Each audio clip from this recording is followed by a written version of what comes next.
Good afternoon, everyone, and welcome back to Oxygen for the Soul. This week's parasha is Perashat Shemini.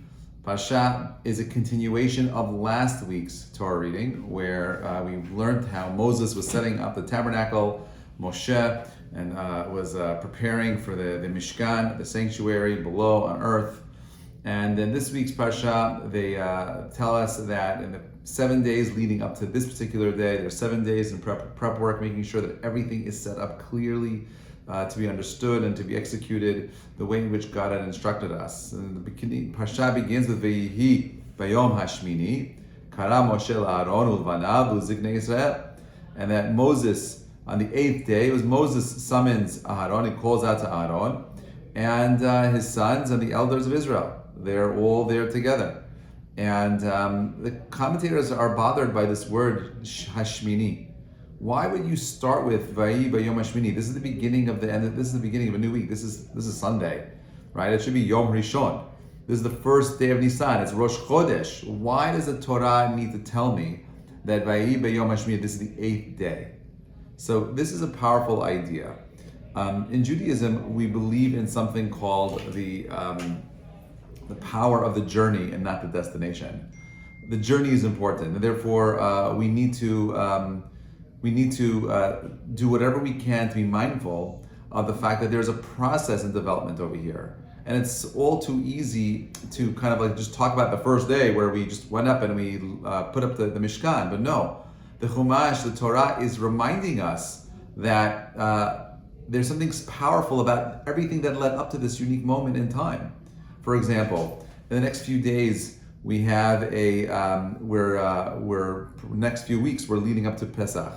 It's so easy to allow the next few weeks of prep work into Pesach to allow us to feel the sense of melancholy, like, oh, why am I doing all this just for a few hours on one night? Why do I need all this for?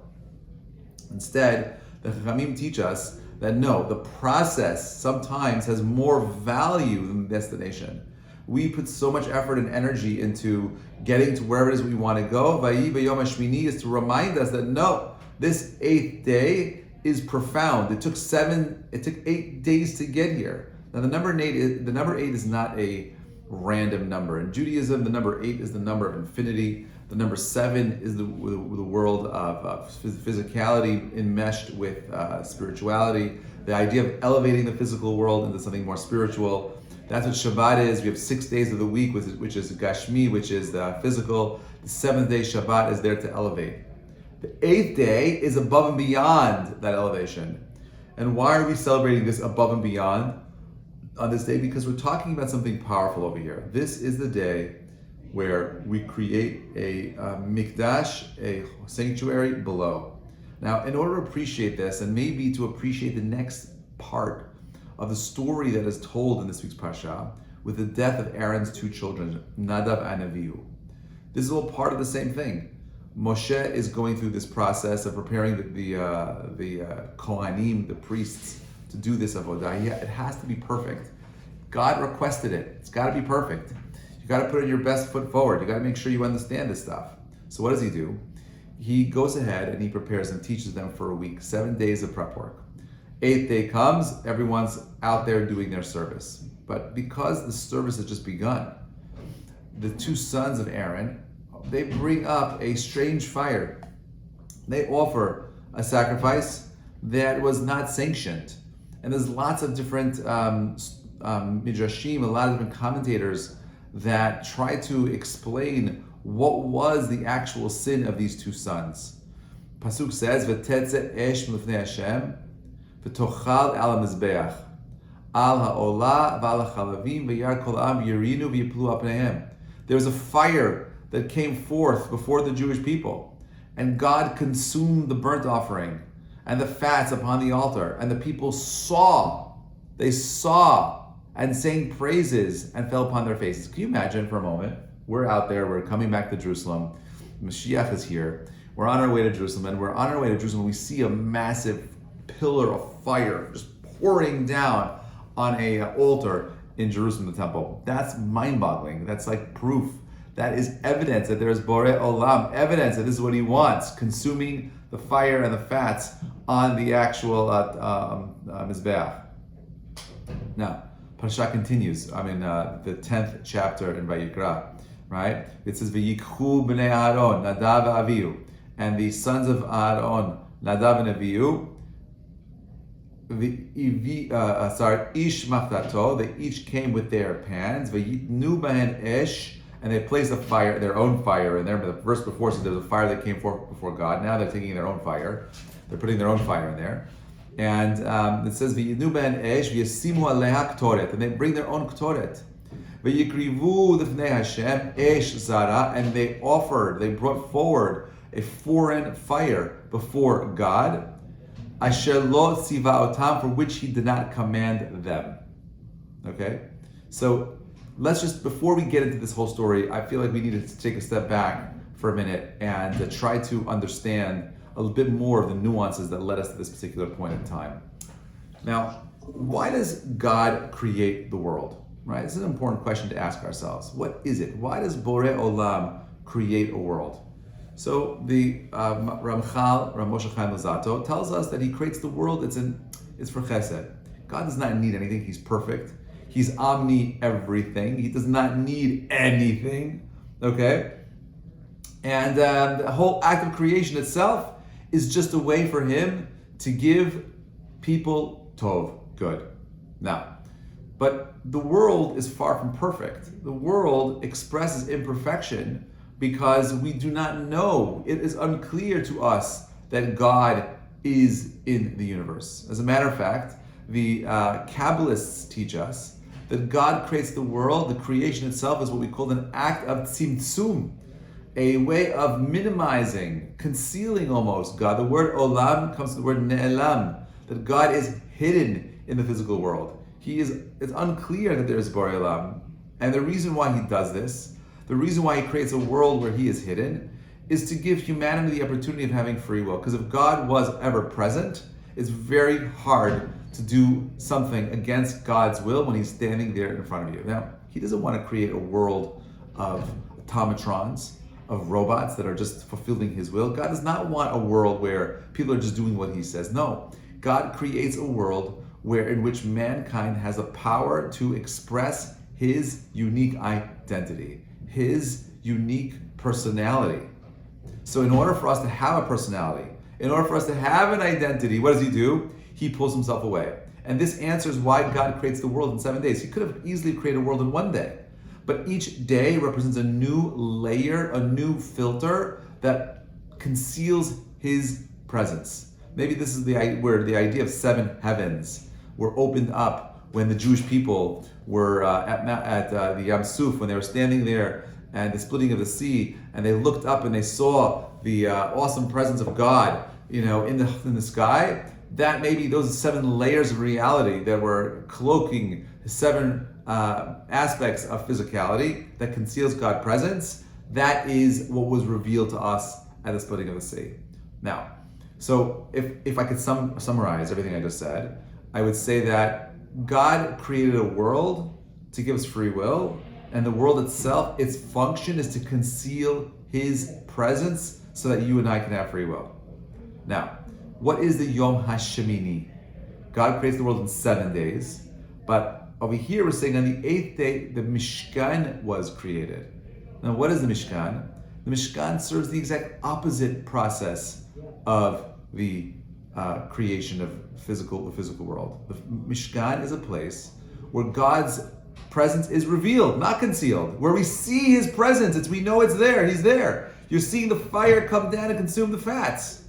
So here you have a new revelation of the Almighty, where the Mishkan itself represents bringing God back down into a world where you and I are able to perceive the Almighty. We see God in the world. How profound is that? That the creation conceals God, and the completion of the tabernacle expresses God, and that's what it means in that pasuk that we just read over there, right? At the end of the chapter 9, it says, "Ve'tetzeh esh mifnei Hashem tochal al mizbeach," right? It says, "V'kol ha'am," the whole v'yar kol ha'am v'yarinu.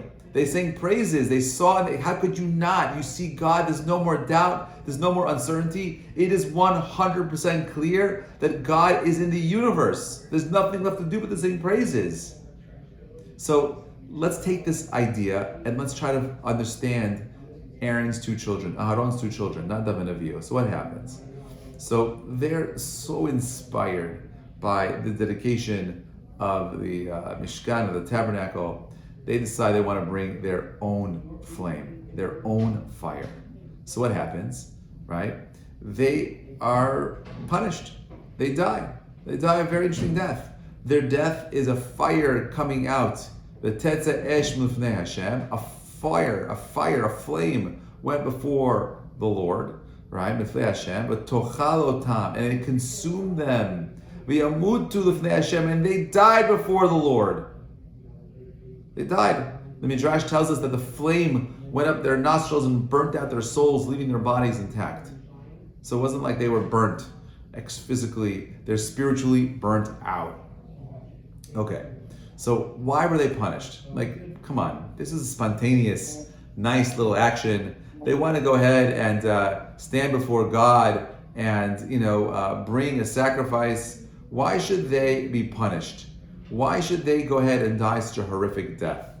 And in front of Aaron and the people, it's embarrassing. Like, what was so bad about their action?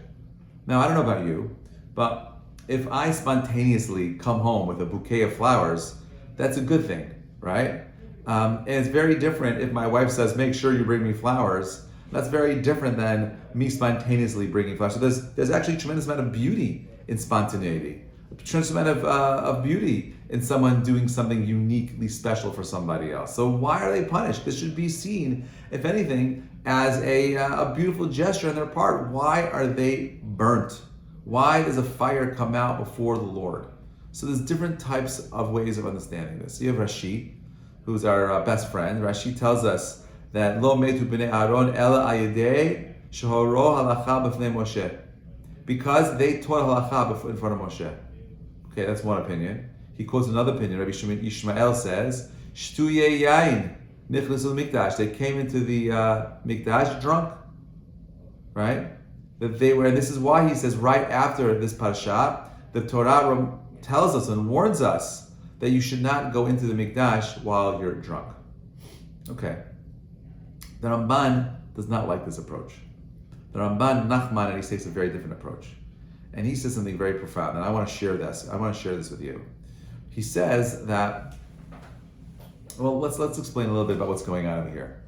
What's the whole idea of a korban? Why do Jews bring these things called korbanot? Right? So if you were to translate the word korban, you'd say sacrifice. But you know that the word korban comes from the word litkarev, to karov, to become close. The function, the purpose of the sacrifice is so that you can come closer to the Almighty. Now let me ask you a question. This is the question that we asked at our Shabbat table this past week, and I'm sharing it with you. It's still relevant.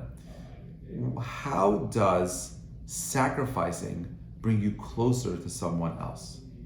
That's the question. How does sacrificing something bring you closer to that person? So this is the conclusion I came to. I'd love to hear your thoughts on it. The conclusion I came is like this. Let's say I want to go out for dinner. And my wife says, no, I want to go out. I want to go out for dinner too, but I want to go to a dairy restaurant. I certainly want to go. I don't want to go to a dairy. I want to go to a meat restaurant. I want steak. So, but she says, no, I really want to go to a dairy. So now I have to make a choice. Am I going to, push my agenda and go for a nice piece of kebab? Or do I surrender and go for a nice salad with fish on it? So I sacrifice. That sacrifice works as follows. I create a space in my heart where I allow my wife's will, her want, to fill that space. And therefore now I am carrying an aspect, an element of my wife inside my heart. Okay? Now, this is how sacrifice works. Not just doing what I want. I do the will, the want of the person around me. And I do this because I love that person, and that love allows me to draw closer to that person, allows me to share a deep connection. And I believe on a subconscious psychological level, that deep connection comes from the other person recognizing that small piece of themselves in the other. So like my wife would recognize that her wanting dairy now is inside of me. So she sees a little bit of herself inside of me. Now, Which is greater? Someone who is commanded to do something, who is told, versus someone who just does something spontaneously? This is the question the Gemara asks. And the Gemara answers like this. The Gemara says, Gadol ha-mitzuvah ve'oseh mi she'en mitzuvah ve'en oseh. Someone who is commanded is greater than someone who is not commanded. Someone who's commanded and does is greater than someone who's commanded, not commanded, and does. Why is that? The word mitzvah, right, tzaveh, in Aramaic means connection, okay? This connection is important because when we do things for other people, we connect to them on a deep level. Let me explain. God gives us a very clear instruction as to how we should perform this service in the Mikdash. God says, do it this way. And I come along and say, no, I don't want to do it that way. I want to do it my way. What's really happening here? Nadav and Avihu were saying, you know what, God, I love you, but you know what, I want to do it my way. I'm not opening up a space within myself to allow you in. I'm doing it my way. My ego gets in the way. My identity gets in the way. My ratzon gets in the way. It's the exact opposite of the creation of the world. God says, I'm emptying up a space for you so you can be you. Think about that for a minute. God sacrifices an aspect of himself so that you and I can have our own identities. This, my friends, is what marriage is all about. You want to understand the goal of marriage? You want to know how to build a happy, healthy, functioning marriage? Ask yourselves, what is the goal? What are you aiming for in that relationship? And I'm going to argue that the goal, the purpose of a marriage is for two people to achieve unity. No, it's not for having children. Children are an outgrowth of marriage. Building a home is an outgrowth of marriage. But ikar, the main point of marriage, is for two people to become one. Now, what stands in the way? My ego, my ratzon, my identity stands in the way. The more I am able to see that my spouse's want, her ratzon, is an extension of my own, the less friction, and the more of herself she sees in me. And vice versa, by the way. Not just one person, the two of you need to be doing it together. So Nadav and Avihu are ready to bring an offering, an unsanctioned fire, an unsanctioned olah. God didn't ask them to bring it. This is, what day is this? This is the first day of the dedication of the Mishkan. Imagine for a moment a zygote, a single cell, okay? It has all the DNA to create a human being. What happens if one thing goes wrong in that cell? Once one little DNA strand is missing. Massive ramifications. Horrible things could happen later. We're talking about the inauguration of the Mishkan. This is the beginning of everything. There is no room for flaw. There's no room for disobedience. No room for people to be moreh halacha b'fnei rabbo. There's no room for any of that. There's only room for complete dedication. This is our opportunity to bring the divine spirit of God into the world. Right? We are here. It's super clear. How do I do it? Oh, how do I do it? Simple. Am I willing to negate the self? Am I willing to create a space for something other than myself and allow that will to rest within myself? Keep kosher, it's hard. I do it because I believe that Torah is true. I open up a space in myself and I allow God's ratzon to rest in me. This way I mirror God. I mirror God, what happens? I'm sanctifying Borei Olam. I don't have a Mikdash today to point at and say, oh look, there's God's fire. But you know what we do have today? We have individuals who are able to create that space and bring the divine into the world through their actions by mirroring Borei Olam, mirroring God. So Nadav and Avihu die, they pass away because of their egos. Their identities were too fat. They were too full of themselves to allow Borei Olam in. This is why they're punished. This is the idea that's based on the Nachmanides. I want to end with the following analogy. There's a boy who was born in a home, in a box, no windows, no doors. And this house has everything inside of it. It's got food, it's got heat, it's got air conditioning, he's got books, he's got toys, and he's raised in this little box, okay? And he begins to believe that the whole entire universe is expressed in this box, and this is the world. There's nothing beyond the box. That this is everything. He has everything he needs. He's good. And one day, someone takes an axe and knocks down one of the walls and reveals that the world that he was in was a miniature world, but not an expression of the true world. And now he's overwhelmed by the vistas of the landscapes around him. He's so taken in by so much of the world, so much of the beauty that he's missing. The sunsets, the sunrises, the clouds, he's just taken in, he's overwhelmed by it. The thing that stands in the way of our unique mission in this world is ourselves. It's like we're that little boy stuck in a box. We think that's everything. But ready? The way in which we become greater human beings, listen very carefully, is if we're able to relinquish our identities to create the space for the other, we're able to transcend and find a deeper representation of who we are. Don't be the boy stuck in the box, believing that's your world. If you're able to be a bit more expansive, a bit more global in your thinking, recognizing that the needs, the wants of your spouse, the other, whoever it may be, is just as profound as your own. Creating that space allows them to come in. God is asking us to do that for him as well. He's asking us to create a space, a small space. He says to open up your heart like the size of the eye of a needle, and I'll open up the gates of heaven. That's all you got to do. A little space for the Borei Olam, just like he did for us. So that we're not angels, we're not animals. We're people with free will. We're people that can choose our destiny. You have the best of everything. We're lucky. We're lucky. We say, Yafeh sha'achat ba'olam hazeh mikol olam haba. That one moment of life in this world is greater than any other reality. Why? Because we can choose. You can choose. Not that if you chose a world where their hearts were filled with their own want. Their hearts were filled with their own desire. There was no room for anyone else. There was no room for anything else.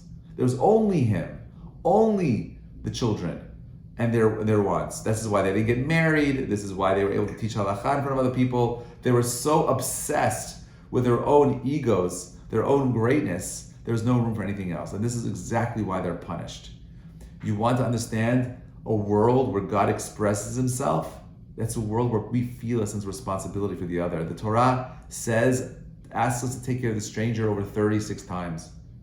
Ger ba'aretz, take care of the stranger. You are gerim. We're constantly reminded of this, that we have a responsibility to the other, not to allow ourselves to forget about taking care of the self. Of course you got to take care of yourself. Of course you have to go ahead and create a space where you're able to provide all of your own needs, but not at the expense of never creating a space for the other.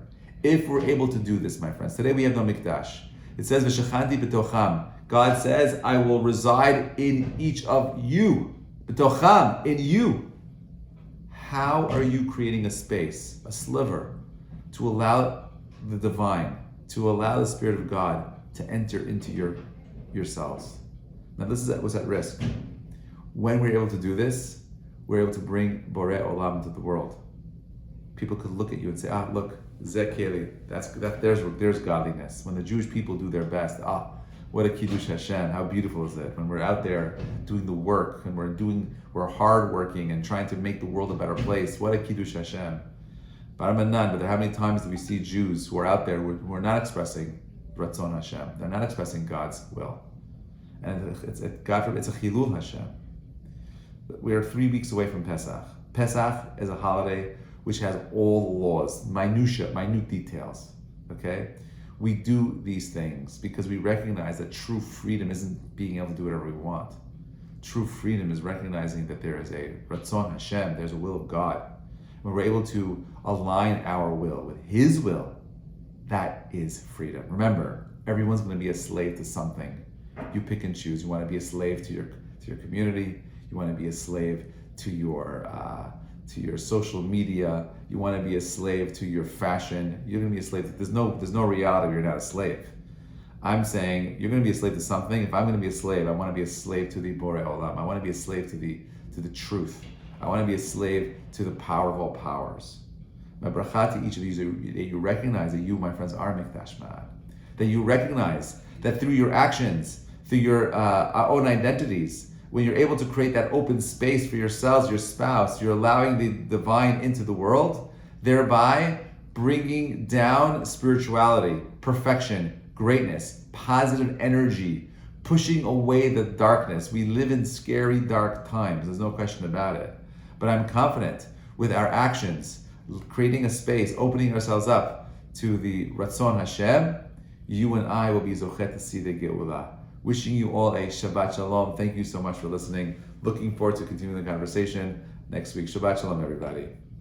Rabbi.